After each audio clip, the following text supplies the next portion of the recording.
அன்பானவர்களுக்கு வணக்கம். நம்ம ஒன்றா இருக்க கற்றுக்கணும் சீரியலில் முருகனுக்கும் இந்திராவுக்கும் கல்யாணம் கூடி வந்துருச்சு.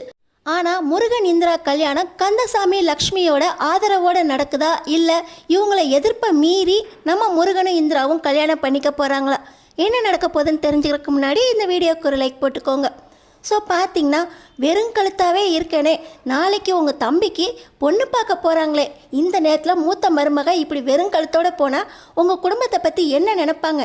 எல்லாம் உங்களால் வந்தது. என்னை இப்படி வெறுங்கழுத்தோடு நிற்க வச்சிட்டிங்களே.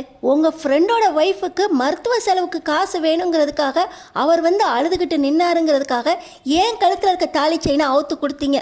ஆனால் எல்லாருமே உங்களை மாதிரி நல்ல மனசோட இருந்துருவாங்களா? அவுத்து கொடுத்து எத்தனை மாதம் ஆகுது, அதை திருப்பி கொடுக்கணுங்கிற எண்ணம் உங்கள் ஃப்ரெண்டுக்கு இல்லையே அப்படின்னு இந்த சரசு பார்த்திங்கன்னா குமரன்கிட்ட சண்டையே போடுறாங்க. நான் என்ன பண்ணட்டும் சரசு, அவனுக்கு என்ன முடியாத நிலைமையோ அப்படின்னு இங்கே குமரன் வருத்தப்பட, உங்கள் ஃப்ரெண்டை பற்றி நீங்கள் வருத்தப்படுறீங்க, ஆனால் என்னோட மரியாதையை பற்றி நீங்கள் வருத்தப்பட்டீங்களா? அவர் செயினை திருப்பி கொடுக்கணுங்கிற எண்ணம் அவருக்கு இருக்கா? வாங்கிட்டு போனதுக்கப்புறம் அதுக்கான பணத்தையாவது திருப்பி கொடுத்தாரா அப்படின்னு சரசு குமரன் கிட்ட கேட்க, இதை எல்லாத்தையுமே கவனிச்சுக்கிட்டு இருக்காரு முருகன்.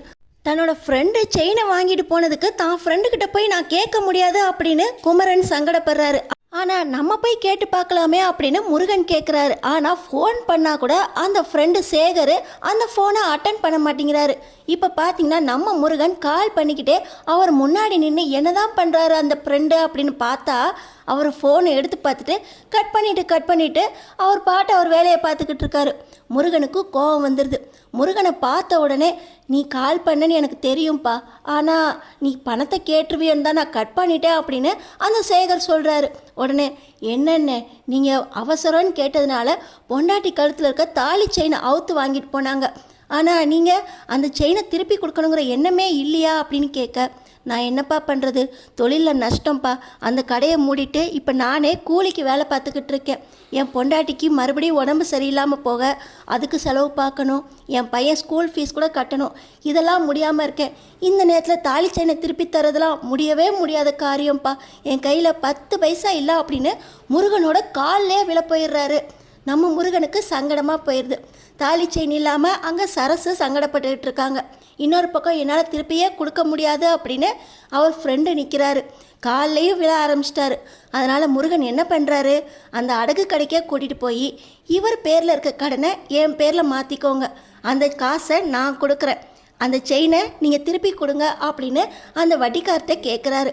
ஆனால் முருகனோட நல்ல மனசை பார்த்து, எனக்கு தேவை காசு தான்ப்பா, உங்கள் அப்பாவை நம்பி காசு கொடுக்குறேன் அப்படின்னு சொல்லி பணம் கொடுக்கறதுக்கு ஒத்துக்காரு அந்த வட்டி கடைக்காரரு. இப்போ பார்த்தீங்கன்னா எல்லாருமே முருகனுக்கு பொண்ணு பார்க்குறதுக்கு குடும்பத்தோடு கிளம்புறாங்க. இப்போ தான் முருகனோட தங்கச்சி வராங்க. தங்கச்சி புது கேரக்டர் உருவாக்கியிருக்காங்க. பேர் தெய்வானை.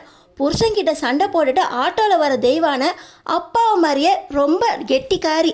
ஆட்டோவில் வர்றப்போ மேடு பள்ளத்தெலாம் ஏற்றி, இங்கே பாரு என் கழுத்தெல்லாம் வலிக்குது, ஒன்றால் என் முதுகு போச்சு, கழுத்து வலி வருது, உங்ககிட்ட தான் நான் 500 ரூபா வாங்கணும் அப்படின்னு சொல்லி அந்த ஆட்டோக்காரனை மிரட்ட, அம்மா சாமி நீ ஆட்டோவுக்கே காசு கொடுக்க வேண்டாம், நான் கிளம்புறேன் அப்படின்னு ஆட்டோவை தூக்கிட்டு ஓடியே போயிடுறாரு அந்த ஆட்டோக்காரரு. இப்போ பார்த்தீங்கன்னா தெய்வானை உள்ளே வராங்க.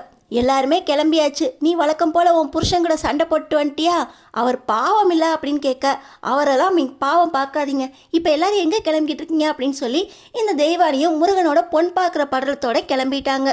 வழக்கம் போல் சரசு வெறுங்கலத்தோடு வந்துடப்போது, நீ உன் செயினை கொடு லட்சுமி அப்படின்னு சொல்லி கந்தசாமி லக்ஷ்மி கிட்ட சொல்ல, சரிங்க அதெல்லாம் பொண்ணு பார்க்குற நேரத்தில் அவள் வெறுங்கலத்தோடு வந்தால் கொடுக்காம இருப்பேனா, நம்ம பொண்ணு கழுத்தில் இருக்க செயின் மாதிரி தானே சரசுவோம் அப்படின்னு சொல்லி லக்ஷ்மி அவங்க தங்க செயினை கொடுக்க போக, இப்போ தங்க தாலி செயினோட சரசு வந்து நிற்கிறத பார்த்து, உன் புருஷனுக்கு இப்போயாவது புத்தி வந்துச்சு, வெளியே போகிற இடத்துல பொண்டாட்டியை வெறுங்கலத்தோடு நிற்க வைக்கக்கூடாதுன்னு செயினை திருப்பிட்டு வந்துட்டானா, எப்படி திருப்பிட்டு வந்தான் அப்படின்னு கந்தசாமி கேட்குறாரு. அப்போ தான் குமரன், அது ஒன்றும் இல்லை தம்பி முருகன் அப்படின்னு சொல்ல வர, முருகன் அதெல்லாம் அப்பா கிட்ட சொல்ல வேண்டாண்டா அப்படின்னு நல்ல மனசோட இருக்க, பார்த்திங்கன்னா குமரன் நான் திருப்பி வாங்கிட்டு வந்துட்டேன்ப்பா அப்படின்னு சொல்லி விட்டுறாங்க. இப்போ எல்லாருமே பொண்ணு பார்க்குறக்கும் போகிறாங்க. அங்கே பார்த்தீங்கன்னா இந்த மாதிரி ஒரு கூட்டு குடும்பத்தில் தான் என் பொண்ணை கொடுக்கணும்னு நான் நினச்சிக்கிட்டு இருந்தேன். ரொம்ப நல்ல குடும்பம், என் பொண்ணை ஒரே பொண்ணு பத்திரமா பார்த்துக்கோங்க அப்படின்னு பொண்ணு வீட்லேயும் ஒத்துக்கிறாங்க. சரசுவும் என் பொண்ணு மாதிரி அதெல்லாம் பார்த்துக்குவோம் அப்படின்னு நிச்சயத்துக்கு சம்மதிக்கிறாங்க. ஆனால் முருகனுக்கு இந்திரா தான் அப்படின்னு கடவுள் போட்ட முடிச்ச யாரால தடுக்க முடியும்? இந்த முருகனோட இந்த பொண்ணோட நடக்க போற கல்யாணம் எப்படி நிற்க போகுது? முருகனுக்கும் இந்திராவுக்கும் எப்படி கல்யாணம் நடக்க போகுது? இன்னொரு பக்கம் பார்த்தீங்கன்னா முருகனை எப்படி கந்தசாமி ஒரு ஒன்றுத்துக்குமே ஆகாத பையன் ஏதோ ஒரு ஆர்டரை நல்லபடி முடிச்சுட்டு வந்துட்டான் அப்படின்னு கல்யாணம் பண்ணி வைக்கிறதுக்கு ஒத்துக்கிட்டாரோ, அதே போல் இந்திராவுமே ஒன்றுத்துக்கு ஆகாத பொண்ணு அப்படின்னா நம்ம கந்தசாமிக்கு அறிமுகமாக இருக்காங்க. 3 ஒயின் பாட்டில் விலை பேசி ஆர்வமாக வாங்கிட்டு போகிற இந்திராவை நம்ம கந்தசாமிக்கு எப்படி முருகனை கல்யாணம் பண்ணி வைக்கிறதுக்கு பிடிக்கும்? முருகனுக்கும் நிச்சயிக்கப்பட்ட அந்த பொண்ணுக்கும் எப்படி கல்யாணம் நிற்க போகுது? மணமேடை வரைக்கும் போய் முருகன் அந்த பொண்ணை கல்யாணம் பண்ணிக்க முடியாது அப்படின்னு இந்திராவை கல்யாணம் பண்ணிக்க வைக்க போகிறாரா? இல்லை முருகனும் இந்திராவும் ஒருத்தருக்கு ஒருத்தர் சூழ்நிலையால் கல்யாணம் பண்ணிக்கிட்டு கந்தசாமி லக்ஷ்மி முன்னாடி வந்து நிற்க போகிறாங்களா? அடுத்தடுத்து என்ன நடக்க போகுதுன்னு தெரிஞ்சுக்கிறதுக்கு நம்ம சேனலை சப்ஸ்கிரைப் பண்ணி தொடர்ந்து பாருங்கள்.